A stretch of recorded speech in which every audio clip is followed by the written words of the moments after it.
c'est comme ça. Il n'était pas d'accord, mais il n'a pas imposé. Il n'était pas d'accord, mais il a quand même accepté. Il s'est dit, bon, peut-être que c'est mieux. Certainement, il n'y avait pas autre enceinte, autre pelouse pour jouer ce match-là. Maintenant, quant à ce qui est de Douala, Japoma, il faut se rassurer également de l'état de la pelouse. Je pense que, comme je l'ai dit, Mabus a pris la peine de faire une tournée pour justement se rassurer de l'état des pelouses. Et il a dû voir justement que Japoma, bon, peut-être ça ne correspondait pas à ce que lui, il le souhaitait en termes de pelouse, parce qu'il faut quand même dire, parce que vous parlez du public et voilà de l'énergie qu'il y a ici à Douala. Il faut aussi considérer que par la CAN que nous avons abrité, l'une des pelouses qui aurait fait beaucoup plus jaser, c'était la pelouse du stade de Japoma. On a vu le match de la Côte d'Ivoire, par exemple, on a vu comment la pelouse à un moment donné était dégradée. Donc, ça peut aussi poser problème. Ça peut aussi poser problème. Donc, Mabus, il prend peut-être cette donnée en compte pour ceux qui peut-être ne veulent pas prendre ça en compte, et il se dit il préfère jouer à Yaoundé où il a pris ses repères et où il a gagné. Il ne faut pas oublier, il a gagné un match à Yaoundé. Il a gagné le match contre le Caser, 4-1. Et même sur le plan métaphysique, il se dit certainement que bon, peut-être que c'est un stade de porte-bonheur pour lui. En plus, la pelouse n'est pas mal. Il n'a pas exigé à jouer à Olembe. Olembe, c'est un stade qui n'a pas été homologué par la CAF, donc qui ne peut pas abriter ce match-là. Le Japoma a été homologué, donc peut aussi abriter ce match. Maintenant, la fédération a annoncé, a publié cette nouvelle avec l'heure, la date, tout, le stade, sans forcément passer aussi par l'ONIES, par le ministère des Sports, qui est aussi la tutelle, qui préside les réunions techniques d'avant-match, qui doit se rassurer dans le contexte occidental. N'oublions pas que dans le contexte camerounais, quand on parle de Lyon et notamment du Cameroun, le ministère des Sports, l'État est aussi concerné. Parce que quand vous délocalisez, quand vous dites que vous allez vous déplacer pour aller à gauche ou à droite, sachez, vous savez que sur le plan logistique, c'est l'État qui finance. C'est l'État qui sur le chèque. Donc, toutes ces données doivent être prises en compte. Et aujourd'hui, il est question de rappeler à l'Afrique Foot qu'elle ne doit pas, pour le bonheur, pour le bien du sport au Cameroun, du football au Cameroun, elle ne doit plus faire des choses en cavalier solitaire. Il faut réussir à rassembler de fédérer autour de lui. On a comme l'impression aujourd'hui que l'Afrique Foot, on entend ce qu'on voit, et il y a comme une volonté de toujours caporaliser les choses, de dire c'est moi. Il y a cette idée-là qui transparaît toujours des différentes décisions qui fusent de ça et là au niveau de l'Afrique. Toujours comme une volonté de dire, parce que vous savez, dans les quartiers et un peu partout dans les chaumières, les gens, les fans du président de la fédération estiment toujours que c'est lui le patron, celui qui décide. Et que quand il parle, on ne touche pas. Quand il parle, il y a ce côté-là, il y a cette confusion qui est toujours observée autour de la gestion de l'Afrique Foot. On a tellement aimé Samuel Tofis, on aime tellement le footballeur, la star, le ballon d'or, le petit foot, le reste. Celui qui a certainement, oui, ça on le sait, une puissance financière, qui a une aura, qui a une grosse influence, mais on confond tout ça au manager qu'il est aujourd'hui. Et on pense que quand on est manager aujourd'hui, quand Ethos est manager, il peut venir avec sa casquette d'ancien footballeur, avec sa casquette d'homme influent, sa casquette d'homme qui parle avec Poutine, qui parle avec Erdogan, et venir donner des instructions aux gens de venir diriger à sa façon, avec une façon, un management pas toujours... j'avais dit, qui n'est pas toujours fédérateur, un management qui, quelque part, divise un tout petit peu. Parce que sinon, on n'en serait pas là aujourd'hui. S'il avait pris la peine de s'asseoir avec tout le monde, de consulter l'entraîneur, de discuter avec l'entraîneur, pas consulter pour lui demander pardon, pour dire, vraiment, s'il te plaît, on fait comment? Non, consulter dans le sens de, ok, pour le match qui se prépare, qu'est-ce que tu proposes? Qu'est-ce que tu fais? Tu fais comment? On fait comment? Taban. Bienvenue chez Taban, un monde où la sécurité des personnes et des biens est notre priorité. Taban est une entreprise qui met à votre disposition du matériel de pointe pour sécuriser vos espaces. Nous vous proposons des solutions de sécurité de tout genre, vidéosurveillance, contrôle d'accès, alarme intrusion, lecteur d'empreintes et bien d'autres. Avec Taban, vous pouvez dire adieu au risque d'incendie. Nous mettons à votre disposition des alarmes incendie, des extincteurs et nous élaborons pour vous des plans de sécurité incendie. Taban vous offre aussi une garantie sur tout son matériel et grâce à notre équipe d'ingénieurs et techniciens, nous assurons la maintenance et l'entretien de vos installations. Contactez-nous dès maintenant au plus 237 696 63 35 91 ou via notre site web www.taban-groupe.com. Avec Taban, vous pouvez dormir tranquille. Vous et vos biens êtes en sécurité. Le manager, l'entraîneur lui aurait dit simplement, président, je pense que, vous voyez, quand je suis arrivé au pays, j'ai fait l'inspection, j'ai fait la tournée des stades, et je me suis rendu compte que la police de Yaoundé est quand même, voilà, et puis, lui donner des arguments qu'il mit en faveur d'un match à Yaoundé. Mais ça n'a pas forcément été fait. C'est-à-dire, quand on lit, quand on regarde un tout petit peu, quand on scrute l'actualité, on se rend compte que ça n'a pas forcément été fait.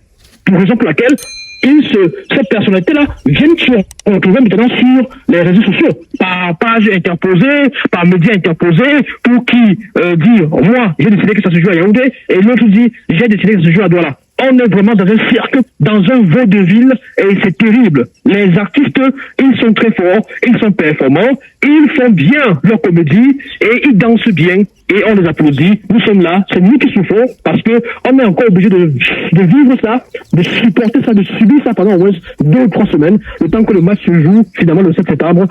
On va avoir tellement à dire, tellement à commenter, parce que ce n'est pas loin de se terminer, cette affaire. Alors Yannick Renaud, vous l'avez dit, ce n'est pas loin d'être terminé, mais aujourd'hui on parle bien de qualité de stade. On sait que le stade de Japouman fait partie des plus beaux stades de l'Afrique tout entière. Mais je me pose bien une question. Marc Brice, qui dans son contrat nous disait qu'il devait vivre au Cameroun, on a vu son retour au pays il y a de cela quelques jours seulement. Marc Brice vit-il au Cameroun ou désormais il est à l'étranger? C'est vrai que ce n'est pas l'objet de notre vidéo, mais on parlait là de concertation, de discussion, et vous l'avez bien dit, c'est à la fédération de choisir le stade où se jouera la rencontre. La fédération a certainement ses arguments, mais maintenant, Marc Brice vit-il au Cameroun ou en Occident, d'après ce qu'on peut voir? Bon,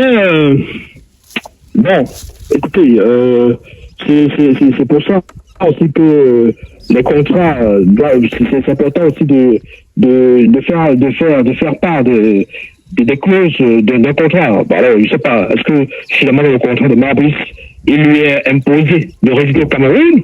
Là, je sais pas, hein, sauf si ça m'a échappé. Est-ce qu'il lui est imposé de résider au Cameroun?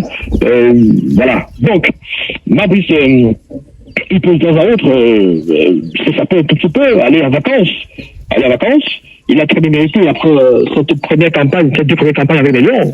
C'est ces 4 points qui placent les Lions en tête de leur poule que les éliminateurs de la Coupe du Monde. Parce que ceux qui arrivent là, les matchs qui arrivent là, c'est pour la Coupe d'Afrique 2025 au Maroc. Donc contre la Namibie le 7 et le Zimbabwe au Zimbabwe le 10. Donc Marbrice, je pense que vous savez, les entraîneurs, les sélectionneurs, quel que soit où ils se trouvent, ils travaillent. Ils travaillent parce que il y a des matchs qui se jouent. C'est vrai aussi que les interpools se disputent depuis quelque temps au Cameroun. Bon, est-ce que dans ces interpools, il aurait pu dénicher du oiseau rare?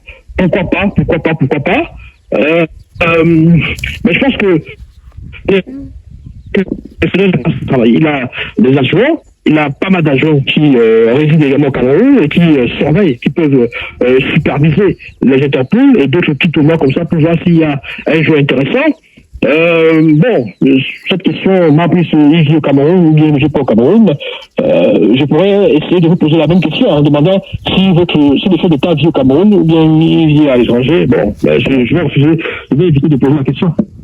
Dans tous les cas, la réponse, c'est que pour l'instant, moi, je vis à Bamendjou. Alors, Yannick Renaud, pour sortir, est-ce qu'on peut s'imaginer que ce soit le ministère des Sports qui soit derrière cette volonté qu'on attribue à Marc Brice de jouer du côté de Yaoundé? Est-ce que ce n'est pas la continuité de la bataille entre le ministère des Sports et la Fédération camerounaise de football quand on sait que Marc Brice prend pratiquement, je dis pratiquement, ses ordres du ministère des Sports? Non, là, c'est pas prouvé.